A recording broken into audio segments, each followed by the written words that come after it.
حکومت کو بھی چاہیے کہ وہ اس طرز عمل کو، اس کے مفادات کو سمیٹے، لیکن جہاں وہ باہر سے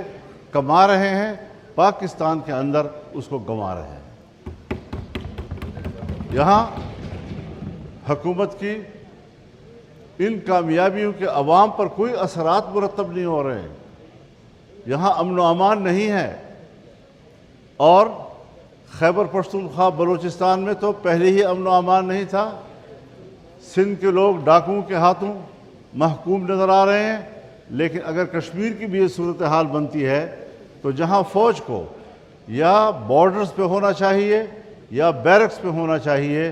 آج وہ پاکستان کی صحراؤں میں پھیلے ہوئے ہیں، پاکستان کے پہاڑوں میں پھیلے ہوئے ہیں، ان کے فوجی شہید ہو رہے ہیں، اور اس مشکل میں ریاست پھنسی ہوئی ہے کہ اس مشکل وقت میں انہیں قومی یکجہتی کی ضرورت ہے۔ اگر ان حالات میں بھی حکومت کی طرف سے ایسے بیانات آئے کہ جس سے قوم تقسیم ہو، جس سے اپوزیشن کو سخت رد عمل دینا پڑے، تو پھر میں نہیں سمجھتا کہ یہ ملک کی یکجہتی کے لیے کوئی کردار ہوگا، بلکہ ملک کو تقسیم کرنے کا سبب بنے گا۔ بہت زیادہ اشتعال ہے ملک کے اندر۔ ہم نے پرسوں چارسدہ میں جلسہ کیا، ہم نے اس سے پہلے پشین میں جلسہ کیا، لاکھوں لوگ وہاں اکٹھے ہوئے، بہت ہی کامیاب اجتماع، پبلک نے رسپانس دیا۔ اور یہ وہ میدان ہے کہ اگر ایک سیاسی جماعت پبلک میں اترتی ہے اور تحت نظر انسانوں کا سمندر اکٹھا کرتی ہے، یہ ایک وہ سیاسی جنگ ہے کہ جہاں قوم کا مورال بلند ہوتا ہے اور آپ کے کارکنوں کا مورال بلند ہوتا ہے، امن پسندوں کا مورال بلند ہوتا ہے، اور مسلح قوتیں ان کا مورال گر جاتا ہے۔ تو میرے خیال میں ہم جس محاذ پر کام کر رہے ہیں، میں تو سمجھتا ہوں کہ ہمیں پبلک کی طرف سے زبردست قسم کا ایک مثبت رد عمل ملا ہے۔ کیا وہ رد عمل حکومتی پارٹی کو بھی مل سکتا ہے؟ میرے خیال میں اس وقت ان کے لیے وہ حالات نہیں ہیں۔ آپ کو وہ حالات بنانے ہوں گے کہ ہم یکجہتی کا اظہار کریں، اور اداروں کا احترام، ہم اداروں کا احترام کرتے ہیں، ہم فوج کا احترام کرتے ہیں، ہم اسٹیبلشمنٹ کا احترام کرتے ہیں، لیکن